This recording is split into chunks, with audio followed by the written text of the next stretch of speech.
예배의 자리로 나오신 합정교회 성도님 여러분들을 주님의 이름으로 환영합니다. 기도하시겠습니다. 하나님 아버지, 누구나 예외 없이 인생의 겨울 소낙비를 맞고 부러진 관절이 있고 소리내어 울 수밖에 없는 현실을 사는 인생, 말씀으로 위로와 의지를 삼고 소망을 품고 사는 삶이 되기를 소망합니다. 그러한 소원으로 오늘도 함께 하시는 주님이심을 믿으며 각자의 처소에서 예배의 자리로 나아갑니다. 위로와 치유와 소망이 되는 예배가 되게 하옵소서. 예수님의 이름으로 기도합니다. 아멘. 함께 보실 하나님의 말씀은 스가랴 4장 7절 말씀입니다. 제가 봉독해 올리겠습니다. 큰 산아 내가 무엇이냐? 내가 수룹바벨 앞에서 평지가 되리라. 그가 머릿돌을 내어 놓을 때에 무리가 외치기를 은총 은총이 그에게 있을지어다 하리라 하셨고. 아멘. 마가복음 10장에 나오는 시각장애인 바디메오를 여러분 잘 아실 것입니다. 이 사람은 인생에 찾아온 기회를 놓치지 않고 잡았던 사람입니다. 참으로 지혜로운 사람이었습니다. 그 기회가 어떤 기회인가 보니까 마가복음 10장 46절에 보니 그들이 여리고에 이르렀더니 예수께서 제자들과 허다한 무리와 함께 여리고에서 나가실 때에 디메오의 아들인 맹인 거지 바디메오가 길가에 앉았다가 보니까 그 다음 절에 47절에 나사렛 예수시란 말을 듣고 소리질러 이르되 다윗의 자손 예수여 나를 불쌍히 여기소서 하거늘. 이 바디메오가 했던 행동들은 어떤 것이었습니까? 듣고 소리질러 이르되 이렇게 말씀하고 있습니다. 바로 그 순간, 이 순간이 정말로 내 인생의 결정적인 기회이다. 그러면서 막 소리를 질렀습니다. 어느 정도 절박했는지 성경에서는 많은 사람이 꾸짖어 잠잠하라 할 정도로 소란을 피웠습니다. 그런데도 바디메오는 그럴수록 더욱 소리질러 이르되 라고 성경에 쓰여져 있습니다. 이렇게 찾아온 인생의 기회를 놓칠 수는 없다. 놓치면 인생이 끝난다. 끝장이다. 그런 각오로 예수님께 매달렸던 것입니다. 바디메오는 정말로 마음의 소원을 얻어낸 사람이었습니다. 그런데 성경을 보면 이렇게 체면이고 모고 없이 매달리는 바디메오에 대한 반응이 두 갈래로 나뉘어진 것을 볼 수가 있습니다. 첫 번째는 사람들의 반응이었습니다. 시끄러워 조용히 해 거지 주제에 이와 같은 반응이었습니다. 또 하나의 반응은 바로 예수님의 반응이었습니다. 바로 용납과 수용의 반응이었습니다. 이런 반응의 차이는 어디서부터 기인합니까?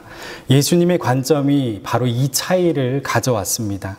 예수님께서는 다른 어떤 것보다 사람에게 관심이 있었던 분이십니다. 특별히 낙오된 사람, 실패한 사람, 연약한 사람에게 예수님은 그 마음을 두셨습니다. 반면에 왜 주변 사람들은 바디메오를 바라보면서 꾸짖었습니까? 사람들의 관심은 바디메오에게 있지 않았기 때문이었습니다. 그저 바디메오를 방해꾼 정도로만 생각했던 것입니다. 이 관점들을 마음에 염두에 두시고 마태복음 11장 12절을 보시면 세례 요한의 때부터 지금까지 천국은 침노를 당하나니 침노하는 자는 빼앗느니라 이렇게 말씀하고 있습니다. 천국은 누가 차지할 수 있다고 말씀하고 계십니까? 그러니까 영적으로 풍성한 자는 어떤 자입니까? 바로 적극적으로 빼앗는 자입니다. 예수님의 이 관점에서 우리가 배워야 할 것은 무엇입니까? 우리가 죽을 때까지 마지막까지 붙들어야 할 관점은 바로 사람이라는 것입니다. 그 중에서도 연약한 사람. 이런 맥락에서 우리가 정말 열심히 이 땅을 살아가긴 살아가는데 이웃에 대한 긍휼의 시선이 점차 사라지고 있는 것은 아닌지 점검하는 저와 여러분들이 되시기를 바랍니다. 마가복음 3장에서는 예수님께서 한쪽 손 마른 자를 고쳐주십니다. 그런데 고침을 받은 이 당사자를 포함해서 그것으로 고통받았을 가족들과 이웃들에게 이 치유의 사건, 기적은 어떤 일이었습니까? 얼마나 경사였겠습니까? 얼마나 그 주변 사람들이 좋아했겠습니까? 그런데 그것을 지켜보던 바리새인들은 지금 안식일에 뭐 하냐는 것이라며 분개를 합니다.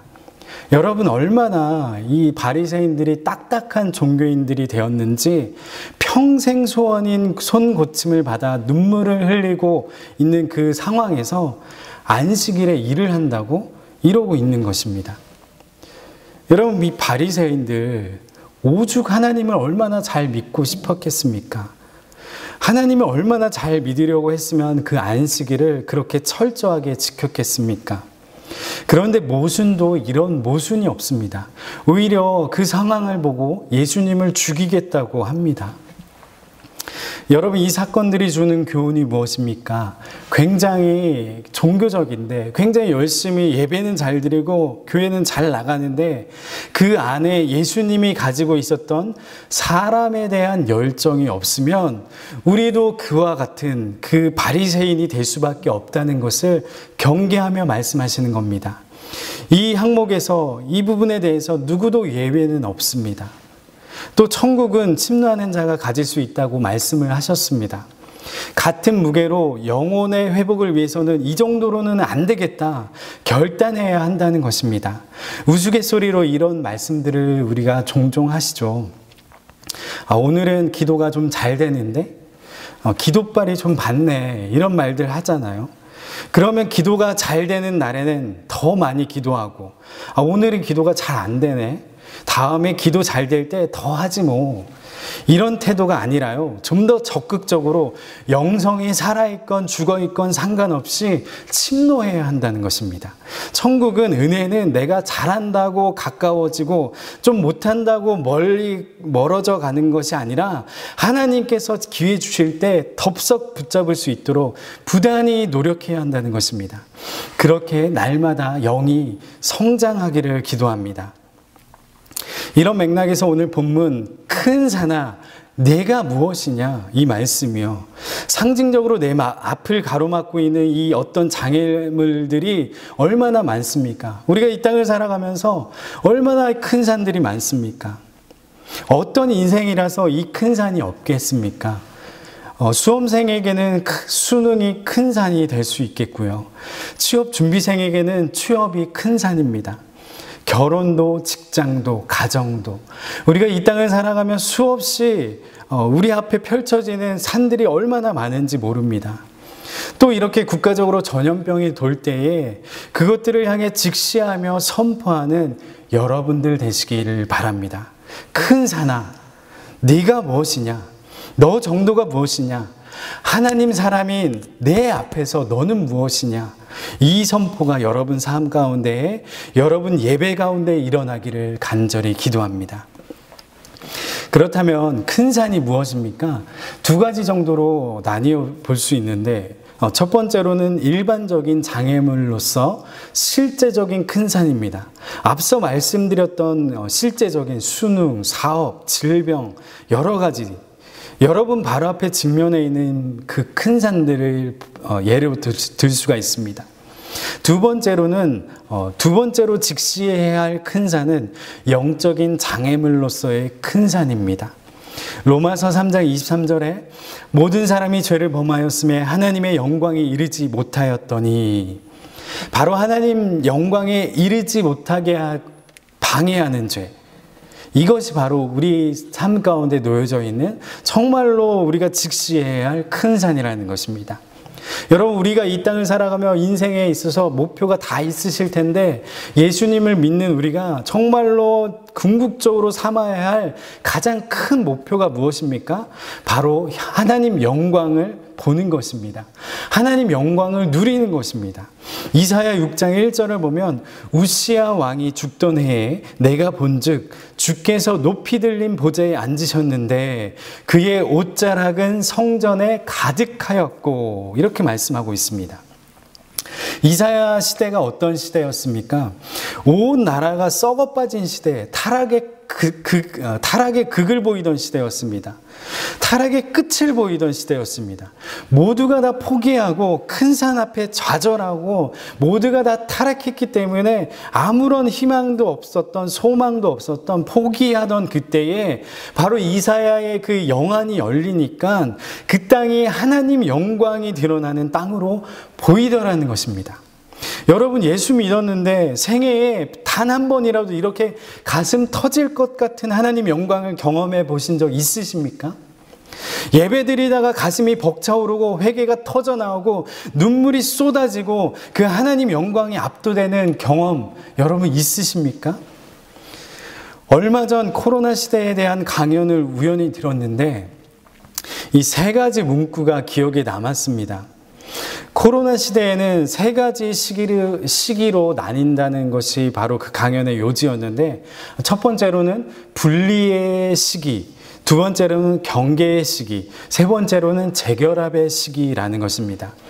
그러니까 지금 사회적 거리두기 같이 그동안 우리가 친밀했던 그 어떤 것과 분리가 되는 이 분리의 시기가 첫 번째고요. 다시 언젠가는 똑같은 모습은 아니겠지만 다시 재결합이 되는 시기가 온다는 것입니다. 또 실제로 다른 모습으로 이미 재결합의 시기를 우리는 살고 있다, 이렇게 얘기하고 있습니다. 그런데 중요한 것은 이 분리의 시기와 재결합의 시기, 그 사이에 끼어 있는 경계의 시기를 우리는 모두 살아가고 있다는 것을 말하고 있더라고요. 그렇다면 핵심은 무엇이냐면 우리는 이 애매한 경계의 시기를 어떻게 살아내야 할까, 이렇게 얘기하는 것입니다. 문제 제기를 통해서 이대로 우리가 무너질 수는 없다. 우리가 이 경계의 시기에 더 발전하고 더 앞으로 나가야 한다. 이런 것들이 강연의 요지였습니다. 여러분, 세상도 이렇게 멈추지 않고 낙오되지 않기 위해서 끊임없이 도전을 하는데, 있다가 없어질 그 무엇을 위해서도 이토록 전심을 다해서 침노하는데 영원히 사라지지 않을 것을 알고 있고, 또 그것을 목표로 하는 우리가 이런 것 정도에서 멈추어서는 안 된다는 것을 말씀드리고 싶은 것입니다. 여러분, 날마다 선포하시기 바랍니다. 예배 때마다 예배가 없으면 여러분 앉은 그 자리에서 예배의 자리를 만들고 내 앞을 가로막고 있는 이 큰 산들을 보면서 네가 무엇이냐, 나는 하나님 자녀다, 또 하나님 영광을 바라보지 못하게 막는 내 안에 나를 괴롭히고 있는 이 지긋지긋한 죄 무엇이냐, 평지가 되라 선포하는 믿음의 삶 되기를 기도합니다. 그런 선포가 실제가 되어서 하나님 영광 속에 날마다 산이 평지가 되는 기적 가운데 살아가시는 여러분들의 삶이 되기를 주님의 이름으로 축복합니다. 그렇게 여기서 멈추지 않고 주님을 따라서 산이 평지가 되어서 날마다 여러분들의 삶을 통하여서 삶으로 증명해내시며 삶으로 간증해내시는 그런 삶을 살아가시기를 주님의 이름으로 간절히 축원합니다. 기도하시겠습니다.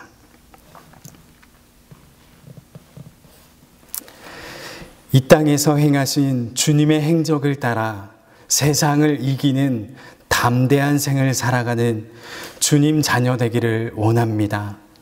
억압과 착취, 혼미한 세상, 질서가 무너진 세상만을 바라보며 한탄하지 말게 하시고 바른 정신과 바른 신앙으로 바로 서서 비난보다 책임을 지는 사회 곳곳에 참된 그리스도인으로 주님을 선포하는 주의 자녀들이 되게 하여 주옵소서. 주 예수 그리스도의 은혜와 하나님 아버지의 사랑과 성령님의 위로와 교통하심이 함께 예배하는 모든 주의 자녀 위에 영원토록 함께 하시기를 간절히 축원하옵나이다. 아멘.